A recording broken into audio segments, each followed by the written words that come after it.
अनेक घटनाएं इस बीच आई, पत्र आया, एक वीडियो आया, वो सब आपने देखा है। ये छत्तीसगढ़ के युवाओं के भावनाओं को प्रदर्शित करता है और हम इस मुद्दे पे छत्तीसगढ़ के युवाओं के साथ है।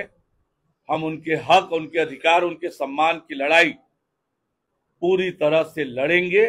कि मैं आप जिस प्रकार से राज्य की सरकार रामायण प्रतियोगिता करा रही है, जब हम कहा करते थे भगवान राम इस देश के आस्था और विश्वास के केंद्र हैं, तो कांग्रेस पार्टी विरोध करती थी। कभी भगवान राम को काल्पनिक बताया, भगवान राम के मंदिर के निर्माण में रोड़े अटकाए, राम सेतु पर प्रश्न चिन्ह उठाया, छत्तीसगढ़ में भगवा ध्वज का अपमान हुआ जो भगवान राम के रथ में लगा करता था। और आज यदि उनको सद्बुद्धि आई है और अपनी पुरानी गलती का एहसास हो रहा है और रामायण प्रतियोगिता करा रहे हैं, तो ये अच्छी बात है, वो कराएं, लेकिन आस्था हो दिल में, काल नेमी की तरह नहीं, आस्था के साथ कराएं। भगवान राम के बारे में जो अब तक उन्होंने किया है, अपने नेताओं से भी एक बार पूछना चाहिए। पर ये सही है कि भगवान राम के शरण में आज उन्हें आना पड़ा है, अच्छी बात। झीरम के मामले में कल बरसी है, घटना में जिन लोगों ने भी बड़ी संख्या में हमारे बहुत ही छत्तीसगढ़ महतारी के बेटों ने अपनी जान गंवाई थी, मैं उन्हें अपनी विनम्र श्रद्धांजलि अर्पित करता हूँ। पर जिस प्रकार से झीरम को लेकर भूपेश बघेल जी लगातार राजनीति करते रहे,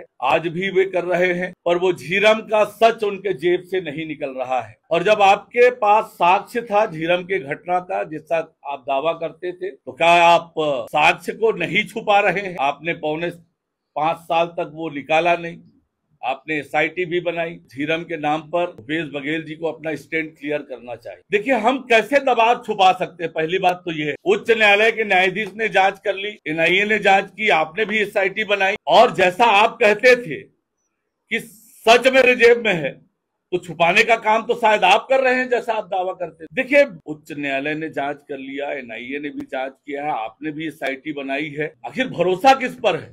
अभी ऐसी कोई जानकारी नहीं आई है कि कब होगा, लेकिन आने वाले समय में निश्चित रूप से प्रधानमंत्री जी का आगमन छत्तीसगढ़ होगा। देखिए, भारतीय जनता पार्टी लगातार सभी क्षेत्रों में जाने का काम हो रहा है और माननीय हमारे प्रदेश प्रभारी ओम माथुर जी का बस्तर प्रवास भी होने वाला है। कार्यकर्ताओं से मिलेंगे, बातचीत करेंगे और आगे की रणनीति पर चर्चा करके काम करेंगे। देखिए, आज हम तो इस बात को शुरू से बोल रहे थे कि गोबर का घोटाला, गौठान में घोटाला, और आज हम जाकर जनता के बीच रख रहे हैं, आप लोगों के बीच में रख रहे हैं कि किस प्रकार से इतना बड़े पैमाने पर घोटाला हुआ है। तो आप गौठान के घोटाला के बारे में बताएं। देखिए, ये ग्राम पंचायतों का, वह पंचायतों को जाता है 14वां वित्त का, 15 वित्त का पैसा। हम वही कहना चाहते हैं कि ग्राम पंचायतों के सरपंचों को दबाव डालकर प्रशासन ने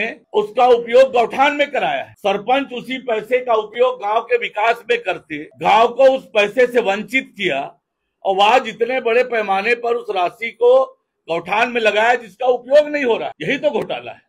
देखिए, पिछले 4.5 पौने 5 सालों में इस सरकार ने काम किया, छत्तीसगढ़ को सर्वसार करने का काम किया। घोटाले दर घोटाले हो रहे, शराब घोटाला, उससे पहले कोयला घोटाला, फिर चावल घोटाला, जमीन के घोटालों के केस लगातार, रेत में घोटाला, सीमेंट में घोटाला, लोहे में घोटाला, गोबर में घोटाला, गौठान में घोटाला। आज छत्तीसगढ़ की जनता आक्रोशित है इन घोटालों से और इसलिए छत्तीसगढ़ की जनता जल्दी से जल्दी सरकार से छुटकारा चाहती, सरकार को उखाड़ कर फेंकना चाहती। मैं आज आपसे कह सकता हूं कि जिस प्रकार से छत्तीसगढ़ में 4.5 राज्य की सरकार चली है, आज कांग्रेस के विधायक मंत्री जनता का सामना नहीं कर पा रहे हैं क्योंकि विकास का कोई काम नहीं हुआ है, केवल घोटाले ही घोटाले हो रहे हैं। और इसलिए निश्चित रूप से आज राज्य सरकार के खिलाफ वातावरण है और 2023 में वो परिणाम में बदलता हुआ दिखे। पूरे प्रदेश में जो गौठान है उसकी वास्तविकता को हम पूरे प्रदेश के लेवल पर इकट्ठा करेंगे और आप सबके सामने, छत्तीसगढ़ की जनता के सामने पूरे प्रदेश का तस्वीर